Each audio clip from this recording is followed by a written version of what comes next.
The conference room buzzed with an electric tension that made the air feel heavy, like a storm about to break.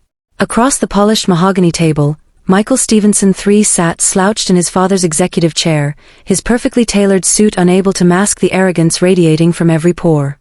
His slicked-back hair and smug grin spoke volumes about the power he believed he wielded, inherited rather than earned.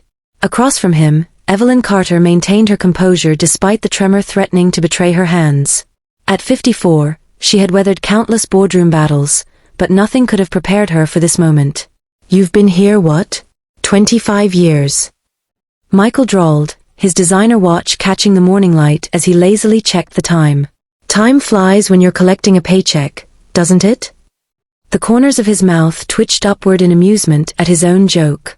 Around the table, his hand-picked executives shifted uncomfortably, their eyes darting between the heir apparent and the company veteran. Evelyn's heart pounded against her ribcage, each beat echoing in her ears. She had joined Stevenson Enterprises fresh out of college, rising through the ranks when women in corporate America were still fighting for equal footing. Her portfolio spoke for itself: successful product launches, groundbreaking marketing campaigns, and quarter after quarter of record profits.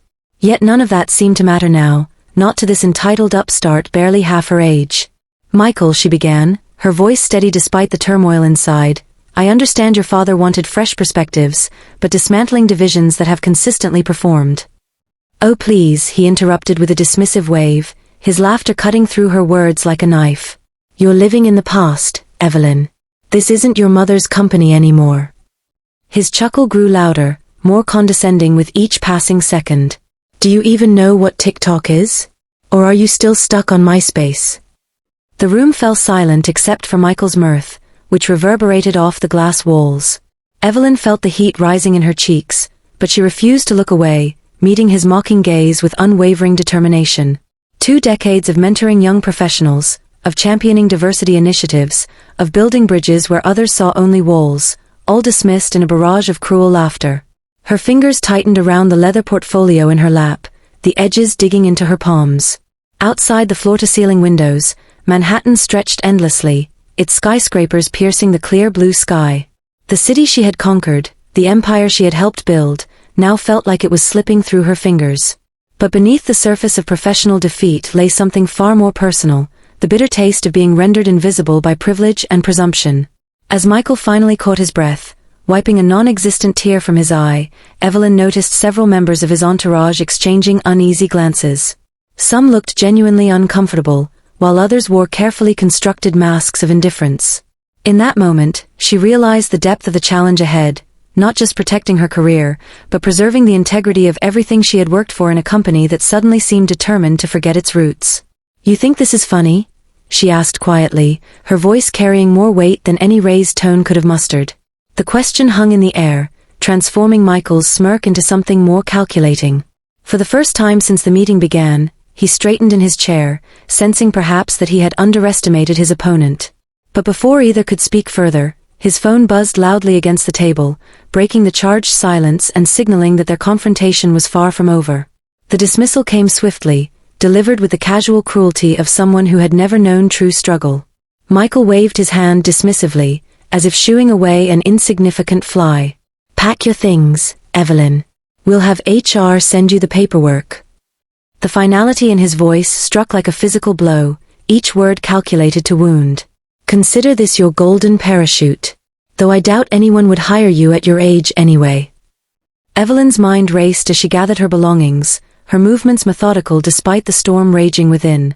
The walk through the familiar corridors felt surreal, colleagues averting their eyes or offering sympathetic glances that only fueled her resolve.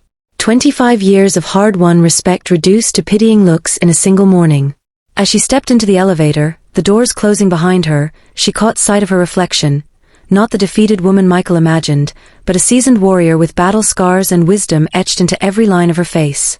Back in her apartment, the sanctuary she had created through decades of dedication, Evelyn allowed herself precisely 15 minutes of vulnerability. She stood by the window overlooking Central Park, watching the oblivious joggers and dog walkers below, while tears traced familiar paths down her cheeks. Then, with a deep breath that filled her lungs like oxygen before a dive, she wiped her face and marched to her home office. Her fingers flew across the keyboard, accessing contacts and files she had meticulously maintained throughout her career. The first call went to Margaret Chun, CEO of Golden Horizon Capital, whose billion-dollar investments had been instrumental in Stevenson's recent success. "Margaret, it's Evelyn. We need to talk. Now." The urgency in her voice brooked no delay. When Margaret answered, concern evident in her tone, Evelyn laid out everything: the reckless decisions, the dismantling of proven strategies, the utter disregard for institutional knowledge. Next came Victor Moretti, head of operations at Technova Solutions, a key partner in Stevenson's supply chain. "Victor, remember our conversation last quarter about contingency plans? It's time to activate them." Each call built momentum, each connection reignited relationships cultivated through years of mutual respect and shared vision. Investment bankers, industry analysts, former protégés now in positions of power, Evelyn reached them all, weaving a network of influence that Michael Stevenson III couldn't begin to comprehend. By late afternoon, her dining table had transformed into a command center, papers and laptops arranged like pieces on a chessboard. She worked methodically, channeling her anger into strategy. The numbers told a compelling story. Stevenson Enterprises' market position wasn't as secure as Michael believed. Their profit margins relied heavily on long-term contracts negotiated by teams he had just dismantled. Their stock price depended on investor confidence that his behavior was rapidly eroding. As darkness fell over the city, Evelyn paused to review her progress. The initial responses had been encouraging: concerned murmurs from board members, anxious queries from major stakeholders, subtle shifts in market sentiment. But she needed more than whispers. She required concrete action. Her next move would be bold, perhaps risky, but absolutely necessary. Reaching for her phone once more, she dialed a number she hadn't used in years, the private line of Arthur Langston, one of Wall Street's most respected elder statesmen and a man who understood the true value of experience. "Arthur, it's Evelyn Carter. I need your help with something important." As she spoke, laying out her plan with precision and passion, she felt the first stirrings of hope. This wasn't just about revenge or salvaging her career, it was about protecting the livelihoods of thousands of employees who had trusted Stevenson Enterprises with their futures. Every connection she made, every ally she rallied, strengthened her resolve. The company might have forgotten its history, but Evelyn carried it within her, along with the lessons learned from every triumph and setback. 24 hours later, Evelyn stood in her home office, staring at the Bloomberg terminal as headlines flashed across the screen. Major investors were pulling out of Stevenson Enterprises, citing concerns about leadership stability and strategic direction. The same shareholders who had laughed at cocktail parties about old-school methods were now scrambling to distance themselves from Michael's impulsive decisions. Her network had worked faster than she dared hope, proving that reputation and relationships could move markets just as effectively as quarterly earnings reports. The backlash hit Michael like a tsunami. Board members who had initially supported his aggressive approach were now questioning his judgment during emergency meetings. Middle management, many of whom Evelyn had mentored, found themselves caught between implementing reckless directives and preserving operational integrity. The very departments Michael had dismissed as outdated were the ones keeping the company afloat while chaos reigned above. Yet Evelyn knew the battle was far from over. With each investor withdrawal, Michael's desperation grew. He began issuing frantic press releases, attempting to reassure stakeholders while simultaneously blaming external factors for the company's troubles. Through her sources, Evelyn learned about the internal power struggles erupting within Stevenson Enterprises. Departments fought over dwindling resources, while key personnel started updating their resumes. The atmosphere she had worked so hard to cultivate, one of collaboration and innovation, was unraveling before her eyes. Her phone buzzed constantly with messages from concerned colleagues and former mentor seeking guidance. Each communication brought new insights into the company's deteriorating condition. Supply chain disruptions emerged as vendors demanded immediate payment terms, having lost faith in Stevenson's financial stability. Marketing campaigns faltered as agencies questioned whether they would be paid for their work. Even the company's prized tech division, which Michael had declared the future, struggled as experienced engineers walked out, unwilling to implement strategies they knew would fail. Through it all, Evelyn maintained her composure, working tirelessly from her home office while fielding calls from increasingly panicked executives. She had become an unofficial crisis manager, offering advice and connections to those trying to hold the company together. The irony wasn't lost on her. the woman Michael had dismissed as irrelevant was now the person everyone turned to for solutions. Financial reports started trickling in, painting a grim picture. The company's credit rating was under review for downgrade, making it harder to secure short-term funding. Stock prices plummeted as traders reacted to the mass exodus of institutional investors. Analysts who had once praised Michael's visionary approach were now openly questioning his competence. Yet amidst the chaos, Evelyn noticed something remarkable. The core team she had built over decades remained steadfast, working tirelessly to prevent complete collapse. Her network continued to deliver crucial information. Private equity firms circled like vultures, assessing potential acquisition opportunities. Industry competitors analyzed Stevenson's vulnerabilities, preparing to poach key accounts and talent. Through discreet conversations with former colleagues now in rival companies, Evelyn pieced together a comprehensive view of the damage. The situation was dire, but not yet beyond repair. Each development brought new challenges and opportunities. Board members who had initially supported Michael's changes began reaching out to Evelyn, seeking counsel on how to stabilize the company. Young executives who had once dismissed her advice now sought her mentorship, realizing too late the value of her experience. Through it all, Evelyn maintained careful documentation of every interaction, every decision, every consequence of Michael's actions. The media caught wind of the unfolding drama, publishing stories that ranged from accurate analyses to sensationalized speculation. Evelyn watched carefully, noting how different outlets portrayed the situation. Business journals focused on the financial implications, while mainstream media emphasized the human cost of corporate mismanagement. Social media platforms lit up with discussions about ageism in the workplace and the dangers of nepotism. The public narrative was spinning out of control, adding another layer of complexity to an already volatile situation.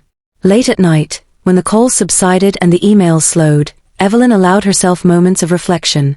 She thought about the people affected by Michael's recklessness, not just executives and investors, but ordinary workers who had dedicated their lives to Stevenson Enterprises.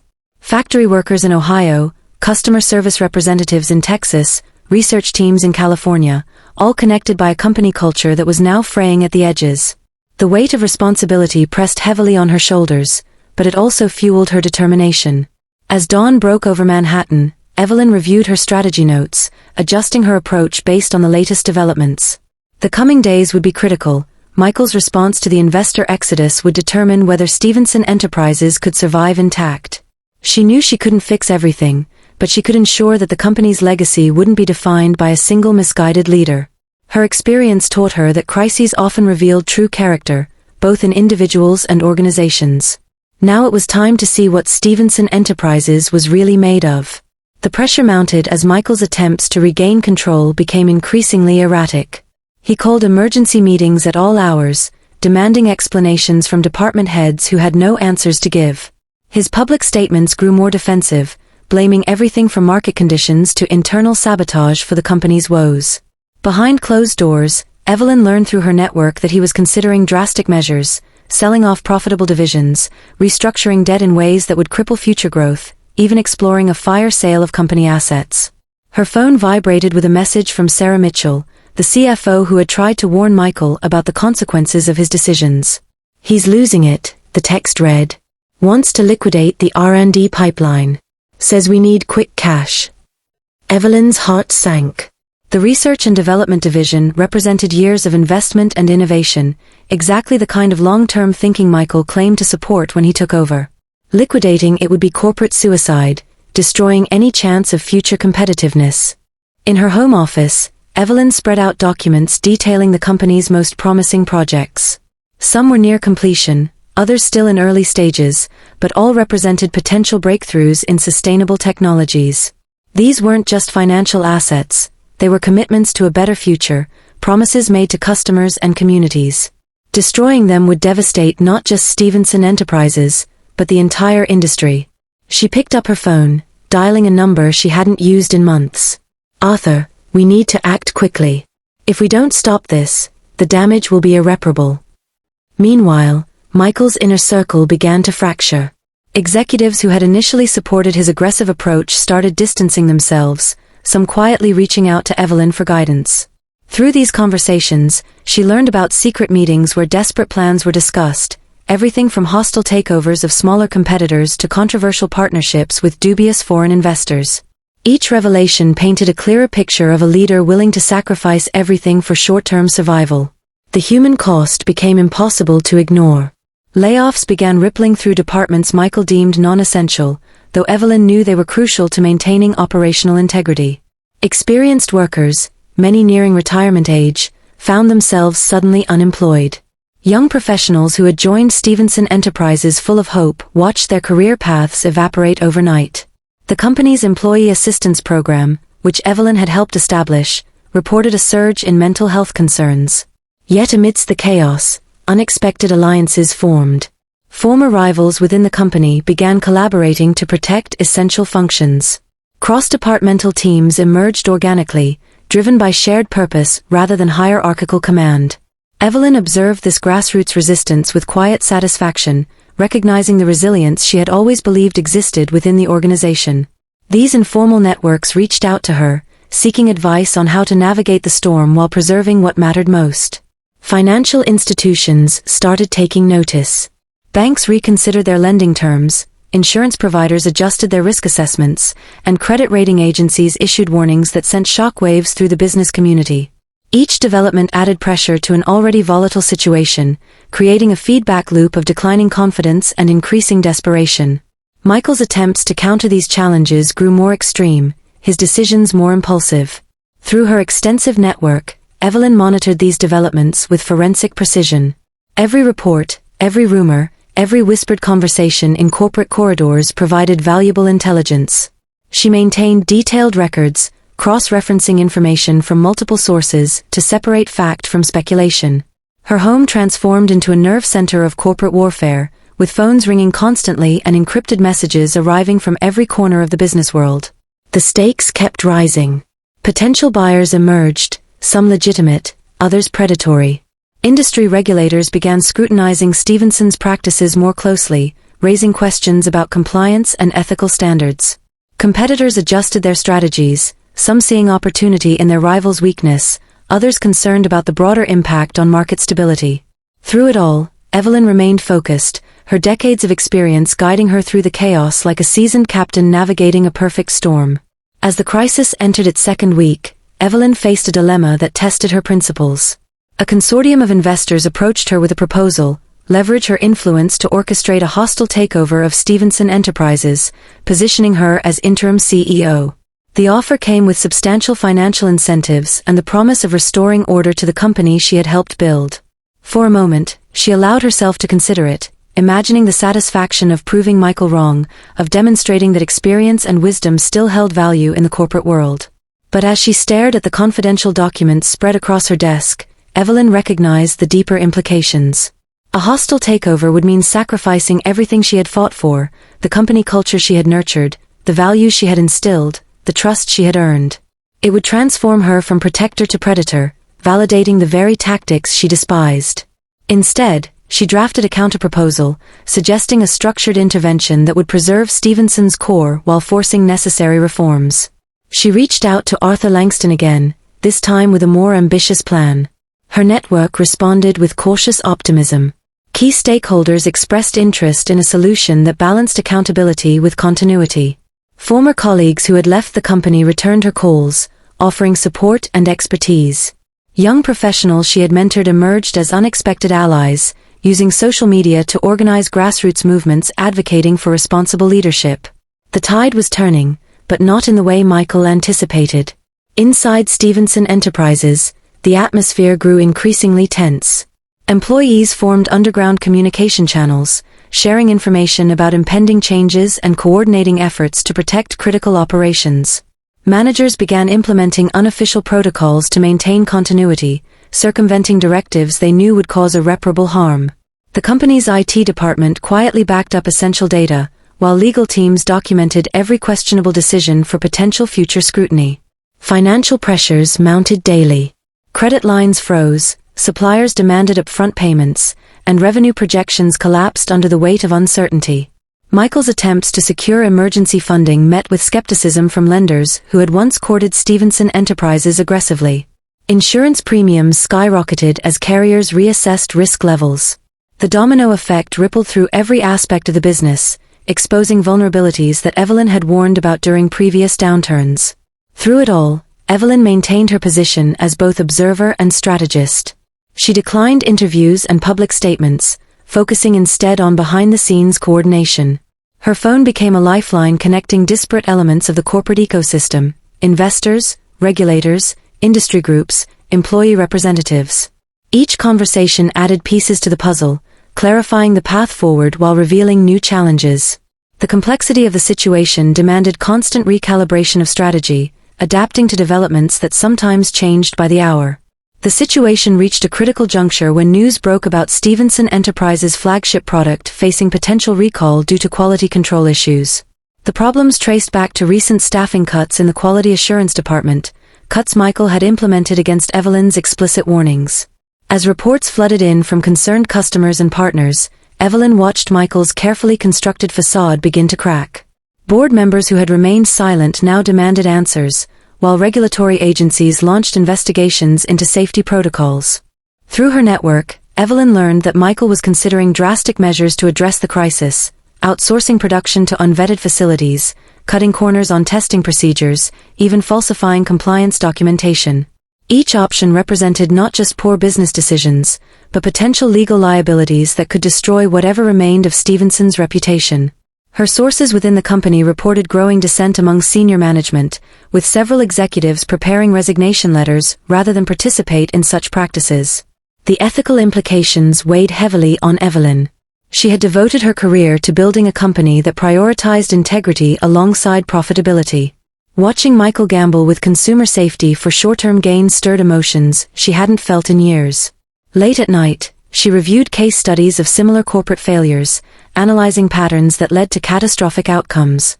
The parallels were disturbingly clear: unchecked ambition, disregard for established protocols, willingness to sacrifice long-term viability for immediate results. Her phone buzzed incessantly with messages from concerned colleagues and industry contacts. Some offered advice, others sought guidance, many simply needed reassurance that someone was paying attention. Through these interactions, Evelyn identified emerging fault lines within Stevenson's operations. Supply chain managers reported increased defect rates, customer service representatives described growing complaints, while maintenance crews warned of neglected equipment posing safety hazards. Each piece of information added to a disturbing mosaic of systemic failure. Regulatory scrutiny intensified as government agencies initiated formal inquiries. Evelyn received requests for documentation from multiple oversight bodies, each asking for detailed records of recent operational changes. Her meticulous record-keeping proved invaluable as she compiled evidence of warning signs ignored and expert advice dismissed. Through confidential channels, she shared relevant information with appropriate authorities, careful to maintain the integrity of her sources while ensuring proper investigation of potential wrongdoing. Public reaction amplified the pressure. Consumer advocacy groups organized boycotts, while industry watchdogs published damning reports about Stevenson's declining standards. Social media erupted with stories from affected customers, their experiences validating Evelyn's worst fears about compromised quality. The media cycle became relentless, with journalists uncovering additional instances of corner-cutting and negligence. Each revelation chipped away at the company's credibility, making recovery seem increasingly improbable.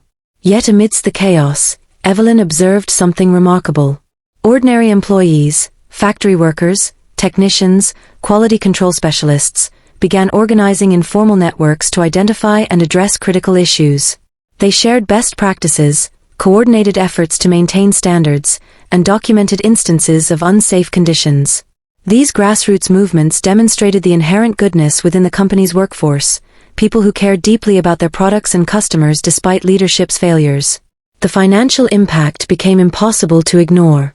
Insurance premiums skyrocketed as carriers assessed heightened risk levels. Major retail partners suspended orders pending resolution of quality concerns. Investors who had weathered previous storms began withdrawing support, citing unacceptable exposure to liability. Through her contacts, Evelyn learned about confidential discussions among board members about replacing top leadership, though opinions remained divided about the appropriate course of action. As dawn broke over Manhattan, Evelyn reviewed her strategy notes, adjusting her approach based on the latest developments. The coming days would determine whether Stevenson Enterprises could emerge from this crisis with its core values intact. She knew the road ahead would be difficult, requiring difficult choices and unwavering commitment to doing what was right rather than what was easy. The weight of responsibility pressed heavily on her shoulders, but it also strengthened her resolve to protect not just a company, but the trust of millions who depended on its products. Through her extensive network, Evelyn continued monitoring the situation with forensic precision. Every report, every rumor, every whispered conversation in corporate corridors provided valuable intelligence. She maintained detailed records, cross-referencing information from multiple sources to separate fact from speculation. Her home transformed into a nerve center of corporate responsibility, with phones ringing constantly and encrypted messages arriving from every corner of the business world. The turning point came when the board, armed with Evelyn's meticulously documented evidence and mounting public pressure, made their move. Michael Stevenson III was removed from his position, his reckless decisions having nearly sunk the company he claimed to want to revolutionize. In a surprising twist, the board unanimously appointed Evelyn as interim CEO, recognizing her unwavering dedication and the trust she had built over decades. Under Evelyn's leadership, Stevenson Enterprises began to heal. She reinstated key departments, brought back experienced employees who had been wrongfully dismissed, and restored the company's commitment to quality and integrity. The grassroots networks she had nurtured during the crisis became formalized teams, ensuring that every decision prioritized both innovation and responsibility. Within months, investor confidence returned, bolstered by Evelyn's transparent leadership and strategic vision.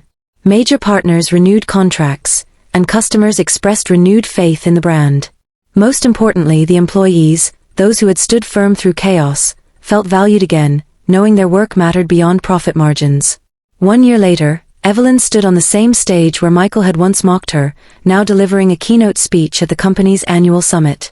Looking out at the crowd of colleagues, investors, and industry leaders, she smiled, her voice steady and filled with purpose.